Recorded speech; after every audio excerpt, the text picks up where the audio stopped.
بلا ختم ہوں گے؟ زینب بی بی کو بڑا تب چڑھا ہے مجھ پر، وہ ایک کے بعد دوسرا کام بتاتی چلی جائے گی۔ بھابی کو تو ہر کسی میں عیب نکالنے کی پرانی عادت ہے۔ تم برتن دھو کر آ جانا، کمرے میں بیٹھ کر آرام سے باتیں کریں گے۔ سابی کام نپٹا کر اس کے کمرے میں گئی، دیکھا وہ اپنے پلنگ پر 2-4 ریشمی جوڑے چوڑیاں اور کچھ زیور رکھے بیٹھی ہے۔ کہیں جانے کی تیاری ہے کیا؟ بھائی کے ساتھ شہر جا رہی ہو؟ ہائے نہیں، میری ایسی قسمت کہاں کہ شہر کی رونقیں دیکھوں، یہ تو میں نے تمہارے لیے نکال رکھے ہیں۔ میرے لیے اتنی چیزیں، وہ بھی اچھی اچھی۔ سابی کی آنکھوں میں چمک، چہرے پر تشکرانہ رنگ آ گیا۔ ہاں تمہارا میرا ناپ ایک ہی ہے، تمہیں بالکل پورے آ جائیں گے، مگر تم یہ سب مجھے کیوں دے رہی ہو چھوٹی بی بی؟ تو پھر کسے دوں؟ میرا تو اب دل بھر گیا ہے، پر میں اتنی قیمتی سوٹ کسی نوری شادو کو دینے کو دل نہیں کرتا۔ تم پہنو گی تو مجھے بھی خوشی ہوگی۔ یہ چوڑیاں کتنی پیاری ہیں، یہ تو رکھ لو۔ نہیں، اب حاتم بھائی شہر سے اور اتنی ساری لے آئے ہیں، اب یہ والی تم لے لو۔ یہ زیور تائی جی اور بھائی قاسم ایک بار شہر گئے تب لائے تھے، بہت مرتبہ پہن چکی ہوں میں، اب تم لے لو۔ ہائے میں کیا لگوں گی یہ سب پہن کر؟ وہ بے پایا خوشی چھپا نہیں سکی تھی۔ بہت اچھی لگو گی، چلو اب جلدی سے یہ سب اس کپڑے میں باندھ لو، جب اپنے گھر جاؤ گی تب لے جانا۔ اس نے جلدی سے سب سمیٹ لیا، پھر سغرا سے بولی، میں تمہارے ہی کمرے میں رکھ دیتی ہوں، جب گھر جاؤں گی تب لے جاؤں گی۔ ٹھیک ہے، جیسے تمہاری مرضی۔ سارا دن ہی کاموں میں تمام ہوا اور ساتھ ساتھ اس کا دھیان ان چمک دمک والی چیزوں کی طرف بھی رہا۔ وہ یہ سب پہن کر آئینے کے سامنے کھڑے ہو کر خود کو دیکھنا چاہتی تھی۔ دوپہر سپہر میں ڈھل رہی تھی، تب وہ سغرا کے کمرے میں آئی۔ اب میں گھر چلوں بی بی؟ ایک بات مانو گی؟ سغرا نے اس کے سراپے پر نگاہ ڈال کر کہا تھا۔ ہاں بی بی، کہو، تمہاری بات میں کہاں ٹال سکتی ہوں۔ اچھا پھر یہ ہرا والا جوڑا پہن کر دکھاؤ، میں بھی تو دیکھوں کیسی لگتی ہو۔ سچی بی بی، میرا تو اپنا بڑا جی کر رہا ہے، ٹھہرو میں صابن سے منہ دھو کر آتی ہوں۔ وہ جھٹ تیار ہو گئی۔ منہ دھو کر آئی سغرا کمرے میں نہیں تھی۔ اس نے ہرا جوڑا پہنا جس کے گلے بازوں پر سنہرا کام تھا اور دوپٹے پر بھی سنہرے پھول بنے تھے۔ کانوں میں جھمکے ڈالنے کے بعد وہ جلدی جلدی چوڑیاں چڑھانے لگی تھی۔ سغرا اب آ بھی چکو، کب سے ہم منتظر ہیں۔ حاتم شاہ گردیز کمرے میں آتے ہی اسے سغرا سمجھ کر مخاطب ہوا تھا۔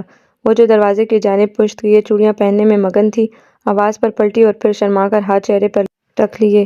تمہیں کیا ہوا ہے؟ یہ سج دج کے کہاں کی تیاری ہے؟ وہ سامنے آ کھڑا ہوا۔ وہ جی سغرا بی بی نے یہ کپڑے یہ سب مجھے دیا ہے۔ وہ کسی مجرم کی مانند کھڑی تھی۔ بڑا ظلم توڑا ہے سغرا نے، وہ بغور اسے دیکھ رہا تھا۔ کیوں، اس میں ظلم کی کیا بات ہے؟ بہت اچھی لگ رہی ہو، میں سوچ بھی نہیں سکتا تھا تم اتنی اچھی بھی لگ سکتی ہو۔ اچھا چھوٹے شاہ میں چلتی ہوں، اسے ٹوٹ کر شرم آ رہی تھی۔ انہی کپڑوں میں جاؤ گی؟ او نہیں، یہ تو ٹھیک نہیں ہوگا۔ ارے سابی، یہ تم ہو؟ سغرا چلی آئی اور بڑی حیرت سے اسے دیکھا۔ خود ہی تو کہا تھا یہ کپڑے پہننے کو، اب اسے کیا دیکھ رہی ہو؟ دیکھ رہی ہوں تم ان کپڑوں میں حویلی والی ہی لگتی ہو۔ اچھا اب میں کپڑے بدلوں گی؟ وہ جھمکے اتارنے لگی۔ بائی تم یہاں؟ ہاں میں تمہیں بلانے آیا تھا۔ یہاں پر مٹبھیڑ اس گل پکولی سے ہو گئی۔ وہ بہن کا ہاتھ پکڑ کر باہر چلا گیا۔ ہائے ربا، ایسے تو کبھی نہیں ہوا تھا، بستر پر لیٹتے ہی نیند آ جایا کرتی تھی، اب تو کروٹیں بدلتے بدلتے بدن دکھنے لگتا ہے۔ حاتم شاہ کی آوازیں میرے آس پاس کیوں چکراتی رہتی ہیں، اور وہ مجھے اتنا اچھا کیوں لگنے لگا ہے؟ میرا جی چاہتا ہے میں سارا وقت اسے دیکھتی رہوں، سنتی رہوں اور بس پھر زندگی ختم ہو جائے۔ میں جانتی ہوں دل بڑی اونچی جگہ لگ گیا ہے، پہنچ سے اسی طرح باہر ہے جیسے کہ چاند پر۔ دل کا کیا کروں، پہ ایمان میری سنتا ہی نہیں، بیٹھے بٹھائے روگ لگ گیا میری جان کو، کسی سے کہہ بھی تو نہیں سکتی۔ حاتم ایک ہفتہ گاؤں میں گزار کر شہر واپس چلا گیا اور صاحب بی بی کا دل اپنے ساتھ لے گیا۔ وہ اب بھی حویلی جاتی تھی مگر بے دلی کے ساتھ، خاموش گمسم۔ کہیں تجھ پر بھی اس سائیں لوگ کا اثر تو نہیں ہو گیا؟ سغرا اس کی حالت دیکھ کر مذاق اڑاتی، پھر ایک دن بولی، میرا جی چاہتا ہے میں اس سائیں سے ملوں، کیا تو مجھے اپنے ساتھ لے کر جا سکتی ہے؟ میرے لیے لے کر جانا کیا مشکل ہے، بس تم اپنے گھر والوں سے اجازت لے لو۔ میں نے اماں سے بات کی ہے، ان سے کہا ہے ایک اللہ والا آ کر بیٹھا ہے، اس کی دعا میں بڑا اثر ہے، میں اس کے لیے روٹی لے کر جاؤں گی، اپنے اور کبرا کے لیے دعا مانگنے کو کہوں گی۔ اماں نے اجازت دے دی ہے۔ چلو ٹھیک ہے، پھر آج ہی چلیں گے۔ دوپہر میں جب حویلی کے سارے مکین سو گئے، گلیوں میں ویرانی چھا گئی، وہ سغرا کے ساتھ چناب کے کنارے کی طرف روانہ ہوئی۔ سر پر تپتا سورج، پیروں تلے جلتی بلتی زمین، سغرا کا تو حال خراب ہو گیا، پیاس سے حلق میں کانٹے سے اگنے لگے۔ سابی تسلی دیتی ساتھ ساتھ تھی، ہائے وہ اتنی گرمی میں کپڑے کی بنی جھونپڑی میں رہتا ہے تو اور کیا، اس کی حویلی کس نے کھڑی کرنی ہے اس ویرانے میں؟ سابی کو ہنسی آ گئی۔ جب وہ کیکروں کے جھنڈ کے قریب پہنچی تو وہ ادھر ہی بیٹھا تھا، درخت سے ٹیک لگائے، آنکھیں بند کیے، تسبیح کے دانے گراتا ہوا اور دنیا سے بے خبر تھا۔ یہ تو وہی ہے۔ سغرا چونک گئی تھی۔ کون؟ کیا تم اسے جانتی ہو؟ سابی نے سرگوشی کی مگر سغرا نے جیسے اس کی بات سنی ہی نہیں، وہ ایک ٹک اسے دیکھی جا رہی تھی۔ کیا ہوا بی بی، تم تو بت بن گئی ہو، سابی نے مذاق اڑایا۔ سغرا اس کا ہاتھ چھوڑ کر مرد قلندر کی جانب بڑھی اور دھیرے سے سلام کیا۔ اس نے آنکھیں کھول دی، سر کے اشارے سے جواب دیا اور اس سے پہلے کہ پھر منہ ہو جاتا وہ جلدی سے بولی، کہاں سے آئے ہیں؟ اس گاؤں کے تو نہیں لگتے، ہر کوئی یہی سوال کرتا ہے، میری سمجھ میں نہیں آتا آخر اس کا کیا مقصد ہے؟ وہ مسکرایا تھا۔ سغرا زمین پر اس کے پاس بیٹھ گئی۔ اپنی دنیا چھوڑ کر ویرانوں میں کیوں چلے آئے ہو؟ یہ جو لڑکی تمہارے پاس کھڑی ہے، میں اسے اس طرح کے تمام سوالات کے جواب دے چکا ہوں۔ تم میرا وقت ضائع مت کرو، اس سے پوچھ لو۔ فقیر کا لہجہ شستہ اور باوقار تھا۔ سغرا کچھ دیر بس اسے دیکھتی ہی رہی، پھر بولی، کچھ ملا تمہیں اس راستے پر چل کر؟ یہ میرا اور میرے رب کا معاملہ ہے، مگر مجھے لگتا ہے میرا معاملہ بھی تم سے الگ نہیں ہے۔ یہ کیا کہہ رہی ہو لڑکی؟ وہ حیران ہوا تھا۔ اتنے پہنچے ہوئے ہو، یہ ذرا سی بات تمہاری سمجھ میں نہیں آتی؟ پتہ نہیں تم ایسا کیوں سمجھ رہی ہو، میں نے تو کوئی دعویٰ نہیں کیا۔ کیا تم نے پہلے کبھی مجھے دیکھا ہے؟ سغرا کے انداز میں بے تابی اور بے چینی تھی، جیسے وہ اپنے سوال کا جواب صرف ہاں میں چاہتی ہو۔ نہیں، میں نے تمہیں پہلے کبھی نہیں دیکھا۔ یہ کیسے ہو سکتا ہے؟ جب تم میرے لیے اجنبی نہیں ہو تو پھر میں تمہارے لیے کس طرح اجنبی ہو سکتی ہوں؟ جاؤ لڑکی، میرا وقت ضائع مت کرو۔ وقت؟ سغرا نے زور دے کر کہا، پھر سوالیہ انداز میں بولی، وقت کسی کی زندگی سے زیادہ اہم ہے۔ کس کی زندگی کی بات کر رہی ہو تم؟ اس کے انداز میں بیزاری ہی بیزاری تھی۔ میری زندگی؟ تمہیں پتہ ہے میں تمہارے خواب دیکھتی ہوں، تم میرے ساتھ ساتھ ہوتے ہو، کبھی میرا ہاتھ پکڑے، کبھی میرا دوپٹہ تھامے، ہم دونوں پتہ نہیں کون کون سی وادیوں کے سیر کرتے ہیں۔ یقیناً تمہارا دماغ خراب ہے۔ پھر وہ صابی کی طرف دیکھ کر بولا، آئندہ اسے یہاں مت لانا، اور اٹھ کر گھنے جھنڈ کی طرف چل پڑا۔ بی بی، یہ تم کیسے باتیں کرنے لگی تھی؟ وہ اس کے کندھے پر ہاتھ رکھے اس کے پیچھے کھڑی تھی۔ میں سچ کہتی ہوں، میرا یقین کرو صابی، یہی تو وہ چہرہ ہے جو سوتے جاگتے میرے خیالوں میں، میرے خوابوں میں میرے ساتھ رہتا ہے۔ یہی تو وہ ہے جس نے میری اندھیری زندگی میں روشنی کر رکھی ہے، ورنہ کبرا کی طرح میں بھی تنہائی اور اداسی کو اپنا اوڑھنا بچھونا بنا لیتی، مگر اس نے کبھی مجھے مایوس ہونے ہی نہیں دیا۔ میں نے اس کے ساتھ دل کی ہر بات کی ہے، اور اس نے مجھے اس طرح سراہا ہے کہ کیا کوئی مرد کسی عورت کو سراہتا ہوگا؟ میں تو سر سے پیر تک اس کی باتوں کی خوشبو میں نہائی ہوئی ہوں۔ صابی اس کی باتوں سے گھبرا گئی، اس کا ہاتھ کھینچے ہوئے بولی، چلو اب واپس چلتے ہیں۔ اگر تم سچ کہتی ہو تو پھر یہ کوئی انسان نہیں ہو سکتا، جن ہوگا جو انسان کا بیس بدل کر یہاں اس ویرانے میں اتنے آرام سے ڈیرا لگا کر بیٹھ گیا ہے۔ چلو جلدی نکلو یہاں سے، مجھے ڈر لگ رہا ہے۔ وہ جن ہے یا انسان، مجھے اس کی پرواہ نہیں، وہ میری محبت ہے۔ سغرا بے خوف تھی، جبکہ صابی کا دم نکلا جا رہا تھا۔ اپنی سمجھ کے مطابق اس نے یہی اندازہ لگایا تھا، یہ کوئی جن ہے اور سغرا پر عاشق ہو چکا ہے، اب صابی کے سامنے انکاری ہو رہا ہے۔ واپسی پر سغرا بے حد مسرور اور صابی گھبرائی ہوئی تھی۔ سغرا چمکتی رہی، جبکہ وہ ہوں ہاں بھی نہیں کر سکی۔ ارے تو کیوں ڈر رہی ہے؟ اگر جن ہے تو میرا عاشق ہے نا؟ اب میں کنواری نہیں رہوں گی، خوابوں کے بجائے حقیقت میں بھی سہاگن ہو جاؤں گی۔ مانو اس کے پیر زمین پر نہیں ٹک رہے تھے۔ گھر آئیں تو کبرا اور اماں چند تصویریں نکالے بیٹھی تھی، شاید اس وجہ سے کسی کو سغرا کی اتنی دیر سے واپسی کا خیال نہیں آیا۔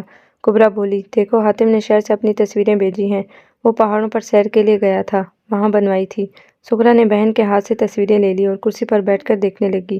صابی اس کی پشت پر کھڑی تھی اور ایک ایک تصویر بغور دیکھ رہی تھی۔ وہ ہر تصویر میں تمام دوستوں میں نمایاں کیسا سچا گبرو جوان دکھائی دیتا تھا۔ صابی کا دل اصل تال بھول کر بڑی تیزی سے دھڑک رہا تھا۔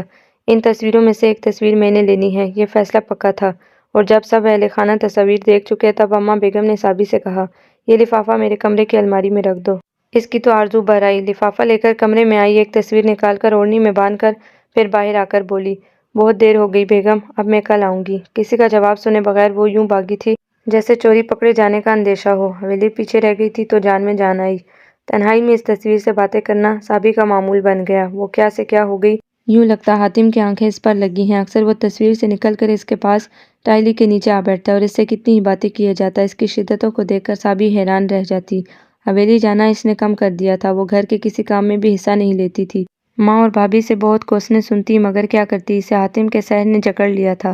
اسے یہ علم نہیں تھا ایسا ہی حال سغرا بی بی کا بھی ہے۔ وہ اپنی ماں سے کبھی مزار پر دیا جلانے کا بہانہ کر کے، کبھی ملکوں کی بیٹیوں سے ملنے کا جھوٹ بول کر روزانہ دریا کے کنارے کیکڑوں کے جھنڈ میں جاتی ہے اور اس فقیر کے قدموں میں بیٹھ کر اسے اپنی محبت کا یقین دلانے کی کوشش کرتی ہے۔ برسوں حویلی کی چاردیواری میں قید رہنے والی ایک نوجوان حسین لڑکی رانا، عورت جس نے اپنے باپ اور بھائیوں کے سامنے بھی خود کو اڑھنی کی قید میں پابند رکھا ہے، جس کا وجود ایک راز کی طرح ہے اور غیر مرد کا تصور جس کے لیے گناہ کے برابر ہے، وہ ایک مرد کے سامنے اپنی محبت کا کھلم کھلا اعتراف کرنے پر اپنے دل کے ہاتھوں مجبور ہو گئی ہے۔ وہ لاج لپٹ سب چھوڑ کر اس کے عشق میں دیوانی جنگلوں بیابانوں میں چلی آتی ہے اور کہتی ہے، میں تمہاری ہوں، تم جہاں کہو گے تمہارے ساتھ چلنے کو تیار ہوں۔ میں اپنی بہن کی طرح تنہائی کی آگ میں جلنا نہیں چاہتی، میں رسم و رواجوں کا ایندھن بننا نہیں چاہتی۔ خدا نے مرد اور عورت کو ایک دوسرے کے لیے پیدا کیا ہے، پھر یہ دنیا والے کبھی عزت، کبھی غیرت، کبھی ذات برادری کے نام پر اپنی بہنوں بیٹیوں کو تنہائی کی آگ میں کیوں دھکیل دیتے ہیں؟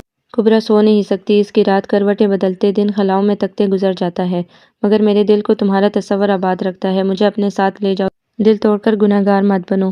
ایک روز صابی بڑے دنوں کے بعد حویلی آئی اور سغرا نے اسے صاف صاف بتا دیا، میں فقیر کے بغیر نہیں رہ سکتی۔ مجھے پتا ہے تم اسے میرا پاگل پن کہو گی، مجھے اس راستے سے ہٹانے کی پوری کوشش کرو گی، مگر میں تمہیں ایک بات بتا دوں، اب واپسی کا راستہ میرے لیے ہے ہی نہیں۔ میں اس کے عشق میں سر سے پاؤں تک نہا گئی ہوں، میں بے بس ہوں۔ خلاف توقع صابی نے اسے اس راہ سے واپسی کے لیے نہیں کہا، وہ تو ایک لفظ بھی نہیں بولی۔ تم خاموش کیوں ہو؟ سغرا حیران تھی۔ اس لیے کہ میں جانتی ہوں کچھ کہنے کا فائدہ ہی نہیں ہے، تم میری کوئی بات سن ہی نہیں سکتی، تم اب صرف اپنی ہی آواز سنتی ہو اور یہ آواز تمہارے دل سے اٹھتی ہے۔ تم خوش بھی ہو مگر وجود جلتا بھی رہتا ہے، تمہارے ہونٹوں پر ہنسی بھی ہے مگر تم بیٹھے بیٹھے اچانک رونے بھی لگتی ہو۔ تم سوتی تو ہو مگر پھر ایک دم سے چونک کر اٹھ بھی جاتی ہو، تم سمجھتی تو سب کچھ ہو مگر پھر بھی کچھ سمجھنا نہیں چاہتی، تم بس ایک ہی خیال میں بیٹھی رہنا چاہتی ہو، جو کوئی تمہیں بلاتا ہے چاہے وہ ماں ہو یا ماں جائی تمہیں اچھا نہیں لگتا، غصہ آتا ہے بلانے والے پر، تمہیں اپنے سگے رشتے پہ بھی اپنے نہیں لگتے، تم بیزار ہو رہی ہو ان سے۔ صابی کی آواز بھیگ رہی تھی۔ سغرا نے حیرت سے اس کی جانب دیکھا اور بولی، تم یہ سب کچھ کیسے جانتی ہو؟ سچ سچ کہنا، تم سے یہ سب کس نے کہا ہے؟ میرے دل نے، تمہارے دل نے؟ مگر کیوں؟ کس طرح؟ میرا دل بھی تو بے ایمان ہے، میرا ہو کے بھی مجھے ستانے کی ٹھان بیٹھا ہے، مجھے تڑپا کے خوش ہے۔ میں نے سنا ہے کچھ زہر ایسے ہوتے ہیں جنہیں کھا کے انسان بڑی ہی خوبصورت دنیا میں پہنچ جاتا ہے، وہ اپنے آپ میں نہیں رہتا، سرشار ہو جاتا ہے، یہ عشق بھی کچھ ایسا ہی زہر ہے، اور میں نے یہ زہر کھا لیا ہے بی بی۔ صابی کی آنکھوں سے آنسو روا تھے اور لبوں پر مسکراہٹ تھی، اس کے چہرے پر کرب تھا جیسے اس کے بدن کو دو حصوں میں کاٹا جا رہا ہے، اور اس کے ساتھ ساتھ اس کے چہرے پر زردی کی بجائے بڑی خوبصورت چمک بھی تھی۔ بھلا سغرا یہ سب دیکھ کر کیسے یقین نہ کرتی اس کی بات کا، وہ بھی تو ایسی ہی منزل پر تھی، اسی آزمائش سے گزر رہی تھی۔ اس نے کمیوں کی لڑکی کو لپک کر گلے سے لگا لیا، دونوں زاروں قطار رونے لگیں اور پھر روتے روتے ہنس پڑی۔ تم مناؤ نا فقیر سائی کو، شاید تمہاری بات وہ سن لے۔ بہت دن ہوئے میں فقیر سے نہیں ملی، پتہ نہیں کوئی اس کا گھڑا بھی بھرتا ہے یا نہیں۔ میں گھڑا بھرتی ہوں، اس کی جھونپڑی صاف کرتی ہوں، کپڑے دھوتی ہوں اور سب سے آنکھ بچا کر اس کے لیے کچھ نہ کچھ کھانے کو بھی لے جاتی ہوں۔ تم خوش نصیب ہو بی بی۔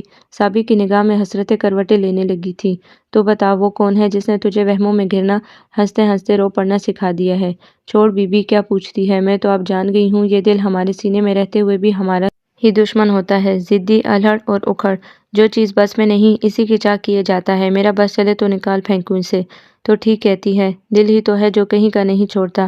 اب جو میرے بابا میرے بھائی کو پتہ چل جائے چھپکے میں کہاں جاتی ہوں، ٹوکے سے میرے جسم کے ٹکڑے ٹکڑے کر دیں۔ میں مرنا نہیں چاہتی، مجھے موت سے بہت ڈر لگتا ہے، مگر دیکھ لو اس دل بے ایمان کی وجہ سے اسی راستے پر چلی جا رہی ہوں جہاں چلنا میرے لیے خطرے سے خالی نہیں، زندگی، عزت، اپنی غیرت سب داؤ پر لگا دی ہے میں نے۔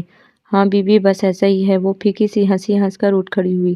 موسم بدلا، درختوں کے پتے گرنے لگے، برسات بنا برسے ہی بیت گئی، گاؤں کی مٹی دھول بن کر قدموں ہی سے نہیں پورے جسم سے لپٹنے لگی، ایک ویرانی، ایک نحوست سی ہر شے پر ٹپکنے لگی تھی۔ بڑے بوڑھے کہتے تھے اب کی بارش ضرور ہونی چاہیے ورنہ دریا کا پانی بہت نیچے رہ جائے گا، ہماری فصلیں خراب ہو جائیں گی، اور فصل کی خرابی کا مطلب گاؤں کی بربادی ہے۔ اب صابی کی جگہ ایک مرتبہ پھر اس کی ماں حویلی جانے لگی تھی۔ صابی کا تو کسی کام میں جی نہیں لگتا تھا، بس کبھی کبھار سغرا سے ملنے حویلی چلی جاتی اور دونوں اپنے اپنے ادھورے عشق کی داستان بیان کر دیتی۔ سغرا کہتی تھی وہ نہیں مانتا، وہ نظر اٹھا کر بھی نہیں دیکھتا، مگر میں مایوس نہیں ہوں، میری لگن سچی ہے، میں اس کو پالوں گی۔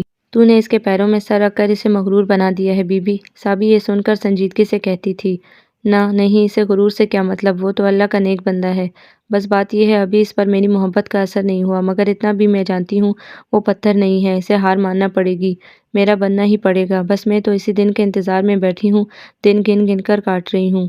اور تو سنا، تیرا وہ مانتا ہے یا نہیں، اسے تیری محبت پر یقین ہے یا نہیں؟ وہ تو جانتا ہی نہیں کہ میں اس سے عشق کرتی ہوں۔ ہائے یہ کیا بات ہوئی، تو پاگل ہوتی پھرتی ہے اور اسے پتہ نہیں ہے، وہ یہاں رہتا کب ہے؟ بس تو یوں سمجھ لے بی بی، میں نے آسمان پر چمکنے والے چاند سے پیار کیا ہے، اور چاند سے محبت کرنے والے تو بہت سے ہوتے ہیں نا۔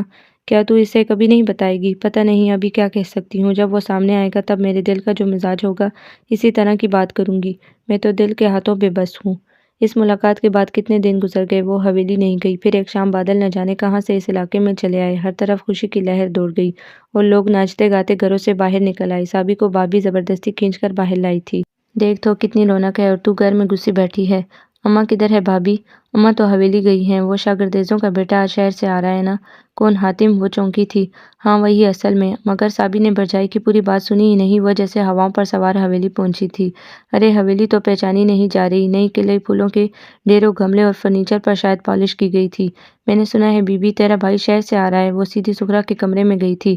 ہاں آج بھائی آ رہا ہے، اور آج ہی موسم بھی کتنا اچھا ہو گیا ہے، مجھے تو پتہ ہی نہیں تھا وہ شہر سے آ رہا ہے، ورنہ میں پہلے آ جاتی، ساری حویلی کو اپنے ہاتھوں سے سجاتی۔ وہ رکی نہیں، اتنا کہہ کر باہر نکلی۔ باورچی خانے میں اماں موجود تھی۔ چولہے پر کھیر کا دیگچہ دھرا تھا، اور بھی پتہ نہیں کیا کیا پکانے کی تیاری ہو رہی تھی۔ وہ بھی اماں کے ساتھ مصروف ہو گئی۔ حاتم شاہ بارش سے پہلے آ گیا، اور گھر میں رونقیں جاگ اٹھی۔ صابی بہانے بہانے سے کمرے کے چکر لگاتی اور آنکھوں کی پیاس بجھاتی رہی۔ رات بارش بھی خوب برسی۔ صبح جب گاؤں بیدار ہوا تو ہر شے نکری نکری نہائی دھوئی تھی۔ پرندے خوشی سے چہچہا رہے تھے، درخت دھلے دھلائے صاف ہوا میں جھولتے تھے، اور صابی نیا جوڑا پہن کر حویلی کی جانب رواں دوا تھی۔ راستے میں اس نے سغرا کو دیکھا۔ یہ کہاں جاتی ہو بی بی؟ کہاں جا سکتی ہوں بھلا؟ قریب آ کر اس نے الٹا سوال کر دیا۔ سویرے نکل آئی ہو، اگر تمہاری حویلی میں سے کسی کو پتہ چل گیا تو؟ اس لیے تو سویرے نکلی ہوں، ابھی سب سو رہے ہیں، اور جو کوئی پوچھے گا تو کہہ دوں گی میں بیڑ بوٹیاں پکڑنے گئی تھی۔ سغرا کو محبت نے نڈر بنا دیا تھا۔ صابی نے مسکرا کر سر اس بات میں ہلا دیا، پھر بولی، اگر تم کہو میں تمہارے ساتھ چلوں؟ نہیں صابی، آج میں نے ہر بات اس سے صاف صاف کرنا ہے، شاید تمہارے سامنے وہ سب کہہ نہ سکوں۔ چلو ٹھیک ہے، پھر تم جاؤ، میں تمہاری حویلی چلتی ہوں۔ دونوں بے تابی سے اپنی اپنی منزل کی جانب روانہ ہو گئی۔ اس نے ٹھیک کہا تھا، حویلی میں ابھی سب سو رہے تھے، شاید یہ ٹھنڈے موسم کا اثر تھا، ورنہ اس وقت تک سونے کی روایت گاؤں کے کسی گھر میں نہیں تھی۔ تم آ گئی ہو تو کاموں میں ہاتھ بٹاؤ، نوری اسے بیٹھے دیکھ کر کہنے لگی۔ وہ بھی جھٹ ساتھ ہو گئی۔ حویلی کے کام کبھی ختم ہونے میں نہیں آتے، اور اب تو اور بھی بڑھ جائیں گے، آج شام سے مہمان آنا شروع ہو جائیں گے۔ مہمان؟ مگر کیوں؟ ارے تجھے نہیں پتا، اپنے حاتم شاہ کی جو بات پکی ہو گئی ہے، ان کی ماسی کی لڑکی سے۔ سنا ہے حاتم شاہ کی پسند سے ہوا ہے یہ رشتہ۔ زمین آسمان گول گول چکر کاٹنے لگے، اور یہ دل اے نامراد، چاہتی تو یہ ہوں تجھے یوں ہی تڑپنے دوں۔ اچھا ہے، مزہ آئے تجھے، یہی ہونا چاہیے تیرے ساتھ۔ ہائے پر کیا کروں، تو میرے ہی سینے میں دھڑکتا ہے، تو مجھے ہی کاٹتا ہے، توڑتا ہے، اپنی منواتا ہے، پھر برباد کرتا ہے۔ اچھا ہے، یہی ہونا تھا تیرے ساتھ۔ نوری تو مرغی کے ڈربے کی طرف جا چکی تھی، اور وہ دونوں ہاتھوں میں اس نامراد، اس نادان کو تھامے فرش پر بیٹھی سسک رہی تھی۔ کانپتے ڈولتے بدن کے ساتھ سغرا گھر میں آئی۔ برآمدے میں اسے یوں حال سے بے حال دیکھا تو آ کر اس کے پاس ڈھہ گئی۔ پتہ ہے کیا ہوا میرے ساتھ؟ تو جانتی ہے صابی، اس نے مجھے کیا کہا؟ اس نے کہا تم شاگردیزیوں کی بیٹی ہو، جو اپنی عورتوں کو سات پردوں میں چھپا کر خود زمانے بھر میں عیاشی کرتے ہیں۔ گندی سوچ، گندی نظر والے ہیں تمہارے مرد، اور ایسے مرد اپنی عورتوں کو کہیں بھی رکھیں، وہ اپنے مردوں والی ہی سوچ رکھتی ہیں، عیاشی کے موقع ڈھونڈتی ہیں، جیسا کہ تم ڈھونڈ رہی ہو، ایک غیر مرد کے سامنے اپنی محبت کا اعتراف کرنے والی عورت۔ بے حیا نہیں تو اور کیا ہے؟ جاؤ، چلی جاؤ یہاں سے، اور کوئی اور در تلاش کرو، میں آج ہی ایک دوسرے ٹھکانے پر جا رہا ہوں۔ ہائے صابی، یہ صلہ دیا اس نے میری پاک محبت کا، میرا مول کیا ڈالتا، اس نے تو مجھے مٹی میں رول دیا۔ میں سمجھتی تھی عورت کی مجبوری صرف حویلی تک ہے، پر اب پتہ چلا زبان رکھتے ہوئے بھی اسے بولنے کی اجازت کہیں نہیں ہے، اس کا منہ کھولنا ہی بے عزتی اور بے غیرتی کی بات ہے۔ سغرا روئی جاتی تھی، یہ دیکھے بغیر صابی کی آنکھوں سے بھی ایک تواتر سے آنسو بہہ رہے تھے۔ عورت کے لفظی معنی کیا ہیں پتہ نہیں، مگر عورت کے لفظی معنی بے بسی، مفلسی اور دکھ ہونے چاہیے۔ زبان ہے مگر زبان بندی ہے، پاؤں ہیں مگر ان ہی راستوں پر اٹھ سکتے ہیں جو مردوں نے اس کے لیے متعین کیا ہے، اس کے ہاتھ خدمت گزاری کے لیے ہیں، اس کے لفظ مرد کی خوشنودی کے لیے اور بدن اس کی راحت کے لیے ہے۔ مگر دل، یہ دل کیوں مرد کے اختیار میں نہیں آ سکا؟ مرد اسے قابو نہیں کر سکا۔ اگر یہ گر جان لیتا تو عورت کی زندگی سنور جاتی، پر اس کے لیے بڑی گن کی ضرورت ہوتی ہے، وہ گن مرد کے پاس کہاں، اور عورت بیچاری خاموش لبوں سے، ترسی آنکھوں سے ایک ہی لفظ صدیوں سے پکار رہی ہے، محبت، محبت، اے ساجن محبت۔ مجھے محبت دے دو، زبان بھی تمہاری، بدن بھی تمہارا، تم دل کے بھی حکمران بن جاؤ نا۔ میں تو باندی بننے کو تیار ہوں، مگر حکمرانی کے گر تمہیں نہیں آتے۔ میں برسوں سے انتظار میں ہوں، میں پیاسی ہوں، میں جلتی بلتی دھرتی ہوں۔ محبت، محبت، اے ساجن محبت۔ آپ کو یہ ناول کیسا لگا؟ کمنٹس میں اپنی رائے ضرور دیں، ہمارے چینل کو سبسکرائب کریں۔